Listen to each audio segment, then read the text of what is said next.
Well, hello, children at St Helens, and hello, parents, carers, family members, and the wider St Helens community. It's myself, Mr. Chappell, and Madam Cosman here to just talk very briefly about our reading challenge, because you know, and children, you know us really, really well, because we've had assemblies about this all week talking about reading, and we know we love reading at St Helens, and we love flying high. So we thought we actually take two of our most favorite things about flying high and reading and put them together in one big fundraising challenge. And children and parents, carers, by now you've obviously had all the letters and information about why we are fundraising, which is a really exciting, which I'll talk a little bit more about in a minute. But Madam Cosman, we love reading at St Helens, don't we? And today all the children have come home with one of these, haven't they? A reading challenge sheet as well, Madam Cosman. Yeah, it's amazing. We are starting like a reading challenge for the next 2 weeks, and even maybe during half term as well, to raise money to transform this plane that Mr. Chappell is going to talk about into a library. So children, you should have now this card on which you're going to record your reading challenge or challenges, depends how many you want to embark on. So maybe we'll talk a bit later about the different challenges you can have, but Mr. Chappell, tell us more about this plane.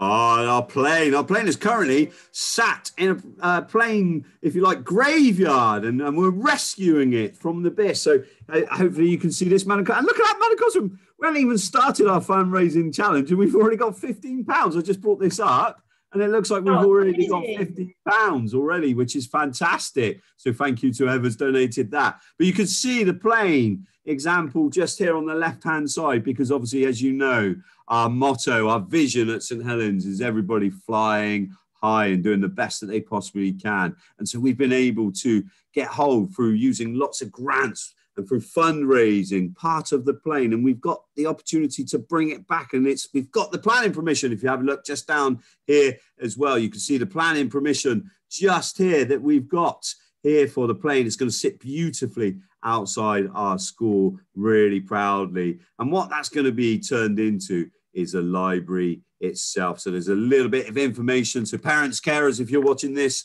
either on YouTube or Class Dojo, feel free to circulate this link to different people in the community. We want to get it out to as many different people, as it talks a little bit about how we're going to show one of these planes into a lovely reading library. And hopefully we will be able to inspire many, many children for many, many years to come. So we have set a very aspirational target of £5,000, and that will go to looking at turning the plane into a fully fledged library. So really, really exciting. And we've all been going through and we've been talking to our different classes, haven't we, Madam Cosman, about all the different challenges. And I've been talking to my own children at home about the different challenges that we can be doing.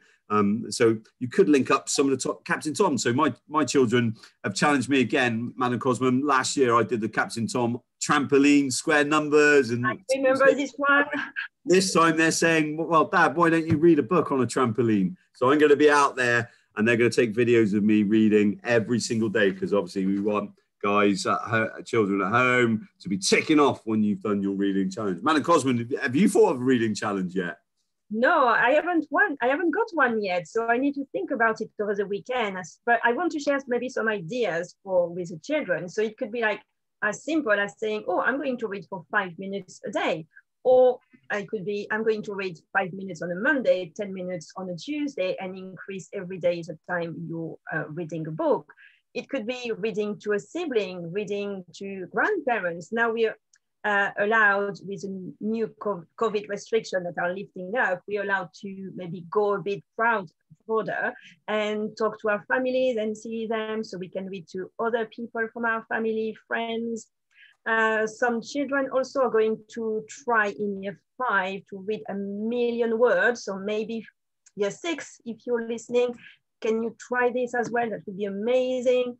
So different opportunities you have to engage with reading and to complete your challenges here, all of you children.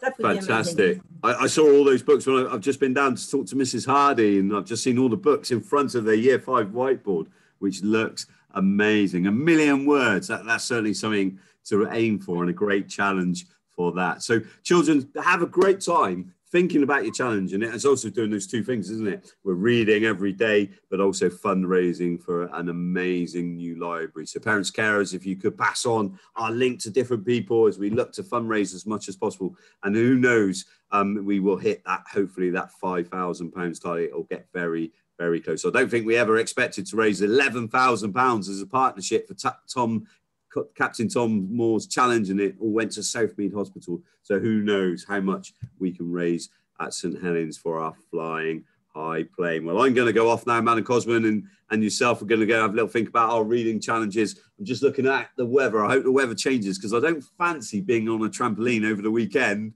reading a book in the rain. So hopefully the weather will... Hopefully, fingers crossed. And don't forget, children, yes, we've got the reading challenges that you're doing, but obviously the next 2 weeks in school, we've got lots and lots of events to come up as well. So next week is drop reading. When you hear a sign of a bell that we're going to be ringing, and you'll be reading, and whatever you're doing. So you could be in the middle of maths, you could be doing those hard fractions that I know year 5 and year 6 are working on. And I saw some fractions in year 4 as well today. But you could be doing fractions, and all of a sudden a bell goes, and then you've got to drop the fractions and go do some reading. So that would be great as well. So we're looking forward to that. And I'm really looking forward to Wednesday. I think it's the 23rd of May, isn't it, Madam Cosman? 26. It's wrong. Wednesday, 26, where we'll be old school. Where's Wally and the Where's Wally Reading Olympics, which is really, really fun. So get reading as much as possible, get fundraising as much as possible. And thank you to all parents, carers, and family members, community members who are watching this for your events. We really, really appreciate what you're doing for us as a local community, because it will be a community use. We'll get the parents in to hear the readers, and then so it's going to be very much used by wider community. So Madam Cosman, I look forward to seeing your reading challenge next week, and children at St Helens, best of luck flying high with your reading next week. Take care, everyone. Good luck, everyone, and thank you for your support. Bye.